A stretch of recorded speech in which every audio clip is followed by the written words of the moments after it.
Deixa eu falar aqui então. Ó, a primeira notícia que a gente vai trazer aqui para comentar é lateral direita, né? A lateral direita do São Paulo está virando prioridade, né? Então, pelo que se fala aí bastante, o São Paulo está de olho em reforços nessa lateral, nessa posição aí do time do São Paulo, para o elenco.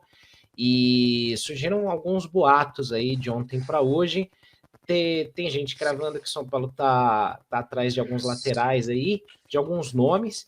E aí, Raí, só para relembrar aqui, para você comentar e a Pri também, alguns nomes que surgiram aí nos últimos tempos são laterais que estão em fim de contrato com seus clubes e outros que, segundo a imprensa aí de outros, até na Argentina, teria ocorrido algum tipo de sondagem do São Paulo, até já descartada por alguns, né? Dos laterais em final de contrato, já se mencionou aí o nome do Calegari, do Fluminense, do Mike, do Palmeiras, e mais de uma vez que a gente já ouviu falar, do Saravia, do Atlético Mineiro, e do Facundo Mura, do Racing. E aí, ontem, principalmente, surgiu muito esse rumor aí do Advíncula, do Boca, e do Bustos, do River Plate. Alguns já até descartaram, outros falaram que era só rumor e tal. O que você acha desses nomes, ou aí? É claro que alguns aí chamam atenção, mas envolve dinheiro e também o outro lado querer jogar no São Paulo, né? Eu acho que esse primeiro ponto, Célia, que você coloca, ele para mim é o fundamental, como a gente conversou aqui semana passada. Eu acho que pela situação financeira pela qual São Paulo passa, fica muito difícil fazer um investimento nesse momento, contratações, coisas do gênero. Eu não faria isso, e acho que se você for reforçar o elenco, que é necessário, claro, você precisa tentar ser criativo e encontrar outras alternativas. Uma troca, um jogador que venha em fim de contrato, enfim, acho que coisas desse gênero. Pagar pelo passe de um jogador, eu acho que nesse momento é inviável, ou pagar salários muito altos por qualquer tipo de jogador também acho que seja inviável nesse momento. Então, diante disso, e com esses nomes aí na mesa, os dois primeiros não me agradam muito. O Saravia, ele tem uma passagem bastante irregular pelo Atlético. Em alguns momentos, eu me lembro que lá atrás, no início do Cudê no Atlético, ele tentou fazer com o Saravia algo que ele fez com o Bustos no Inter. Aí vou chegar no Bustos daqui a pouco. Que era ter um lateral direito que era quase um atacante, né? Jogava quase como um ponta, bem lá em cima o jogo inteiro. E no final da trajetória do Cudê no Galo, né, naquela reta ali de Libertadores e Copa do Brasil, que ele chega nas duas finais, o Saravia tinha virado um zagueiro. Então, acho que esse é um aspecto interessante para entender um pouco a característica do jogador. Se ele pode ser um lateral mais ofensivo ou um lateral mais defensivo. Acho que no Atlético ele demonstrou poder fazer as duas funções.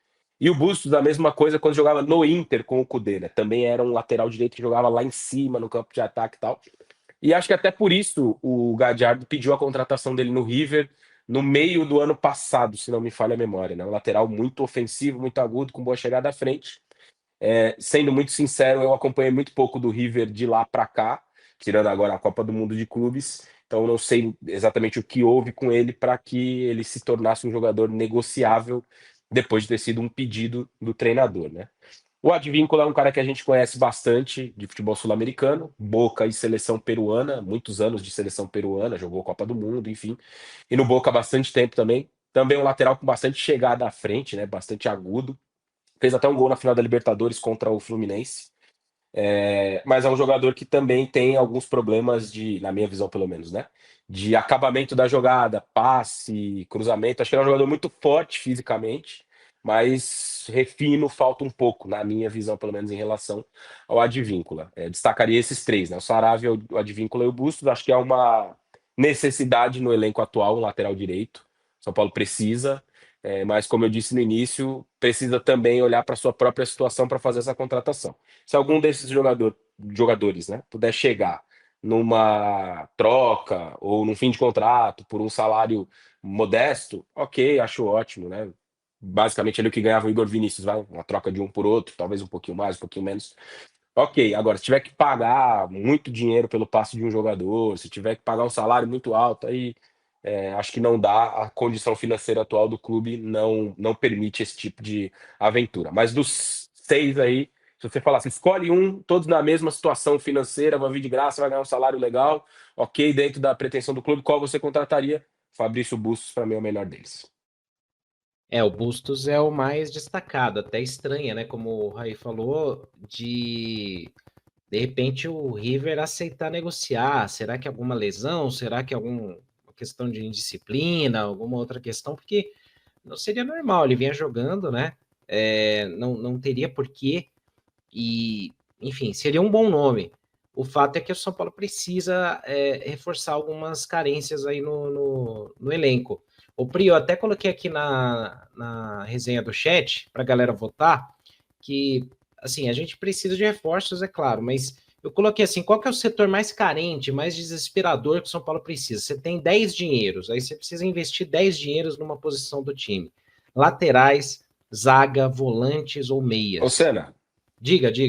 só 50 centavos, só para complementar que eu fui olhar aqui, Ah, eu acho que essa reserva do Bustos e esse status de negociável dele, né, por talvez ser um jogador caro, eu acho que ele é um jogador caro, tem a ver com a contratação do Montiel, né? O Montiel foi contratado pelo River no começo do ano de 2025 e virou titular da lateral direito. Montiel foi o cara que bateu o pênalti do título mundial da Argentina na Copa do Catar, né? Ele faz o último gol ali. Então ele veio no começo do ano, contratado junto ao Sevilha. Então talvez por isso o Bustos, que chegou na temporada passada, né, no meio de 24, tenha perdido o status de titular. E aí, eu acho que talvez tenha a ver com uma adequação financeira, né? Você vai ter um lateral direito tão caro quanto o titular, então vai abrir espaço para negociar. O que pode nos levar a concluir que para o São Paulo vai ser difícil contar com um jogador que ganha um salário muito alto. então, alguma surpresa tem, né? Não seria muito compreensível eles liberarem um cara que vinha jogando e tal, por mais que seja viável, né? Eles terem dois laterais para brigar por posição.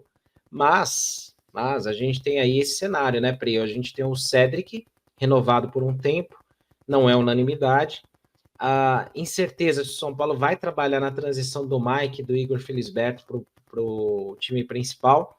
E de qualquer forma, precisa ter uma opção ali mais experiente para jogar quando o Cedric não estiver bem ou quando ele não puder jogar.